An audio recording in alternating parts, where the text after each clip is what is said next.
Hey Scoriox team, welcome back.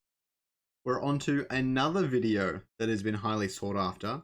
That is the comparison between holding ILV for revenue distribution or land in the upcoming land sale.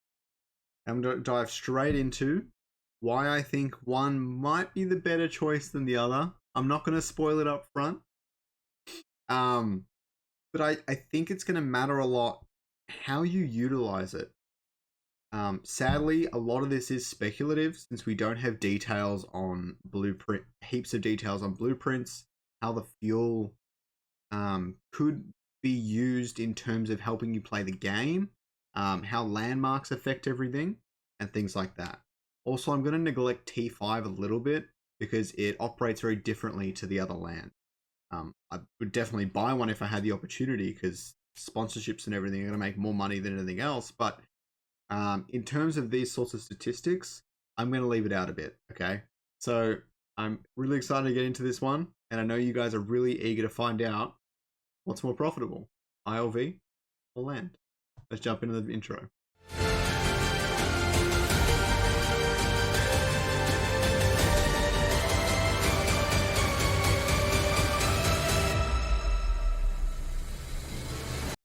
Like always, I would love you guys to help me appease the algo overlords, as my good friend Taps might say. And go over to my channel right here and click the subscribe button. Press the bell, hit it so you don't miss anything else. If you've liked this 3-part series, please let me know in the comments down below. Please like the video. I appreciate all the support you guys give me every single video. And let's jump on into it. Okay, so unfortunately I have to recap some of the previous stuff all over again. If you don't want to see it, then skip on ahead. But this calculator right here, the premise is that I've derived a series of scenarios, okay? And these scenarios are constructed to kind of emulate the different psychologies the ILV market and Illuvium in general might experience after its launch and what effects that has on the ILV token price. Now, I'm not going to recap it in great detail because a lot of this stuff doesn't actually affect the land all that much because of the way the economy works, right? Because the revenue, the sILV doesn't really contribute that much to, or 5% of it actually only counts towards how much you don't get in land revenue. And the sell pressure and things, land doesn't really rely on the token price. So it all doesn't affect land heaps, and we're going to find out if that makes a difference and makes land more valuable than ILV. It might be more valuable in some markets and less valuable in others. And then I'm gonna go outside of the box a little bit and talk about one way that you could use land in conjunction with ILV. You're definitely going to want to stick around for that because that's extremely important. I discovered something really interesting. Okay.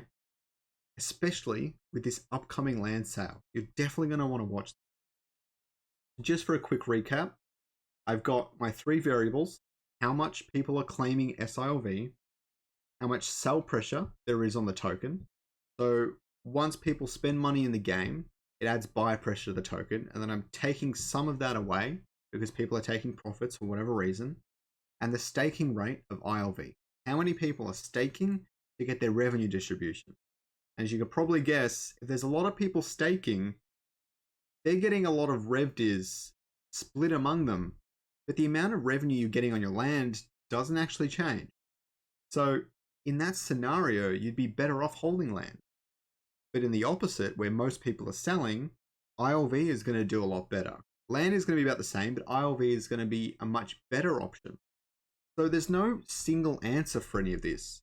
You've got to consider the other market factors in this system and then which one you think is going to happen and then what the best path forward to take is. But I've found a way where you can have the best of both worlds without sacrificing anything. I know that sounds insane, but you've got to trust me on this one. You're definitely going to want to see this. Okay, so I'm going to jump straight into it. I've got 2 sets of figures. I've got the Blizzard figures, which as you can see are quite here, and they're based off Blizzard's past 10 years. And then I've stacked on the next 5 years with minor adjustments.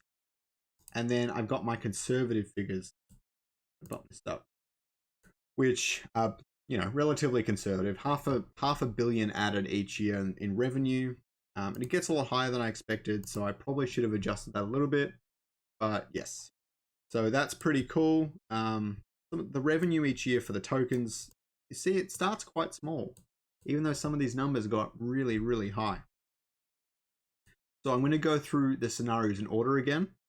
So the balance scenario is when 20% of people are claiming sILV to play the game, 40% of people are selling, and that leaves about 50% of people,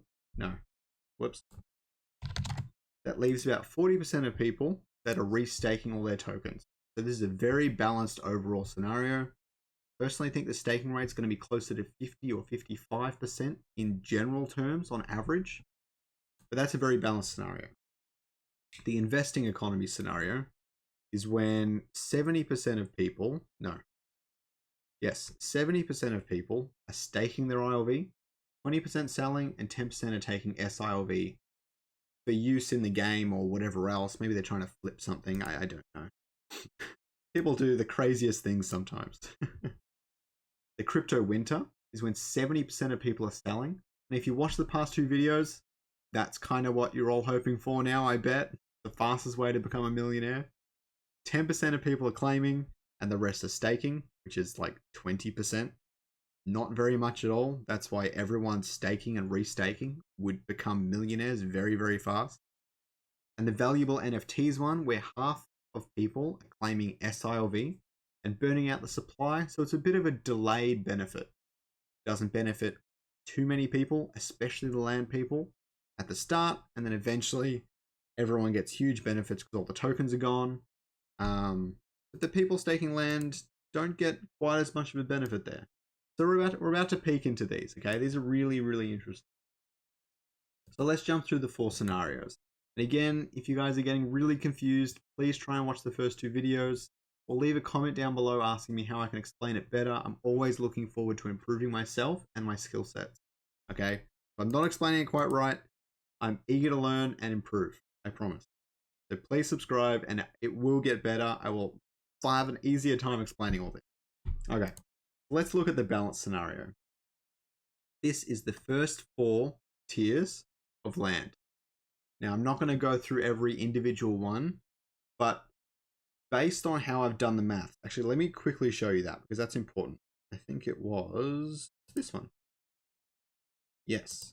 So I've just added modifiers to the amount of landmarks and fuel sites and things, and now I've added a blueprint modifier that I've only given to the T3 and T4.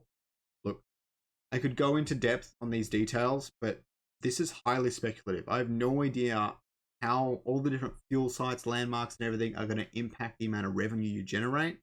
So this is just a guess to try and make these numbers make sense to me. I wouldn't overthink it, but simply put, the total revenue is relatively evenly distributed among the 4 types. And this is really apparent in the chart I just showed you, which you can see the 4 types are here. This one, this one, this one, and this one. And now, I bet what you're wondering is, Scoriox, there's a bump at the start. Did the revenue drop? Did something happen? Well, it was mentioned in a few interviews, and I got this confirmed on the Discord, thanks to everyone who helped me out, by the way, and always everyone who helps me out. But the land is supposed to be released over 3 years. Now, I could be wrong about this, but it's not specified that the 5% of all revenue given to landowners is going to change based on the amount of lands. So if you have 20% of the lands in circulation, and that same amount of revenue is going to them, they're all getting 5 times the money. It's just that simple. So all of these land, if you get the first land sale, I'm assuming that the next 2 go in the next year, and then 2 after that. Probably going to be 1 in the next year, but I did want to pump up the numbers a little bit, not going to lie. Also, since I was going on an annual basis, it made a lot more sense this way, because if it's released towards the end of the year, then it kind of counts for next year. Doesn't matter. What happens is you have 1/5 the amount of lands in circulation, so all their revenues start off really high. If you guys didn't consider that, leave a like down below because it is definitely going to impact your decision in buying land. But they start off really high. So in the balanced one, they all look pretty even, okay? But you'll notice then a lot in all of these. So we go to investing economy. It's pretty much the same thing. You have a dip at the start and then it goes up. For some reason, T3 went up way faster. That's probably an error on my part. I'm really not sure what happened there. But they just have that dip at the start and they go up.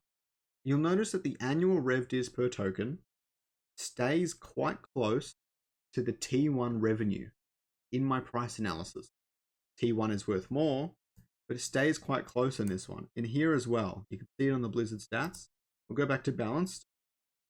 In the balanced one, T1 revenue is a little bit less because, well, I don't really know why. It's just a more perfect scenario for ILV. And the less perfect the scenario for ILV, the better the T1 land does in comparison. And you'll notice in this case, the T2 land is actually close to worth 1 ILV in terms of how much revenue you're generating. We'll jump into crypto winter. And you'll notice that if we do enter crypto winter, you're going to want ILV. And all the lands kind of stick in the same spot. They don't really benefit that much from this. And although they look like they're really low, since it's on a log scale, these numbers are all pretty much the same as before. Because of the way these scenarios work, they don't really impact land at all. And it's all very static. All the land is pretty much at the same values in all of these, just depending on the amount of revenue into the game. Okay. Look at valuable NFTs where lots of people are claiming sILV. And the land actually stays pretty close to everything. And then towards the end, the token value starts skyrocketing because all the ILV is burnt out of supply. You'll notice the same thing here. Since it looks like they're close, but looking at the log scale, you see that it jumps from 100k to 500k at the top. So it does actually separate from the land very, very fast if you're restaking all your ILV tokens as you go.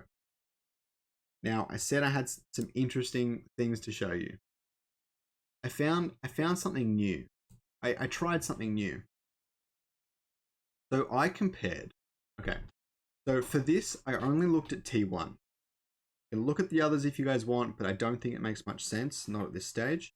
I only looked at T1, but try and follow me here.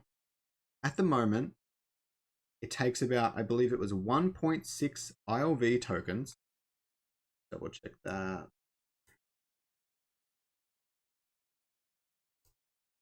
Yes. It takes 1.6 ILV tokens to buy a T1 land at current prices. They're probably going to double, but at current prices. Okay, they double and ILV price increases, the same thing. What I did was I said, any revenue you get from land, you stake it, and then you restake that revenue distribution as you go, and you have both of them in parallel. All of your revenue from land and all of your rev dis from the money you made from land, you keep restaking and compounding that the same as you would the ILV token. And do you remember how I talked about that bump at the start that meant that you were, because there were less lands in circulation? Well, that actually gives you a head start compared to the amount of ILV that it costed you to buy one tier 1 land. And here it is here. You see that you had to wait a year. That's what that spike at the bottom is. You start off at 0 and you have to wait. But then you jump up and you have a bump up. And what happens is you started off with slightly more tokens. It was very close to the amount of tokens. And they separate a bit more in the Blizzard scenario. But you start off with it was about 2 or 3 tokens from that first year of revenue. You saw how it was really large. You put that in, and that compounding interest from 1.6 ILV, the same cost, which is about 2.5 tokens or whatever. It was 2.5 versus 3. And now your land revenue, combined with the land itself, you actually end up with more money in the end. And this is the best of both worlds. So you saw in some scenarios having land is better, in some scenarios having ILV is better. But if you reinvest your land profits, especially in that first year, then you get all the ILV you need to get all those benefits from ILV. I know it's hard to follow. And if you guys want me to make a video on that premise specifically, please let me know. Okay? I know it's tricky, and feel free to ask me questions in the comments down below. But this was an interesting way of thinking about it, and it makes me even more excited for the land sale. We didn't even get to talk about mega cities, but I hope we get more information on that soon. As soon as we do, I will post more videos on it. So please subscribe down below so you don't miss out. All right. Have a good evening, everyone. I'm going to head to bed now. Have a good one, Scoriox fam.